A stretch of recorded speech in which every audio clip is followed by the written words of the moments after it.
சின்ன முருகைய சிங்கார முருகைய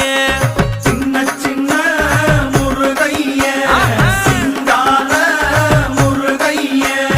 கொஞ்சி கொஞ்சி தமிழ் பேசும் செந்தில் வடிவேலனவ கொஞ்சி கொஞ்சி தமிழ் பேசும் செந்தில் வடிவேலனவ சின்ன சின்ன முருகைய சிங்கார முருகைய கொஞ்சி கொஞ்சி தமிழ் பேசும் செந்தில் வடிவேலனவ சுப்பிரமணிய சாமி என்பார்,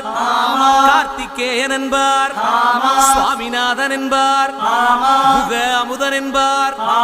பாலசுப்பிரமணியன் என்பார், கருணாகரன் என்பார், கதிர்காம கந்தன் என்பார், கதிர்வேல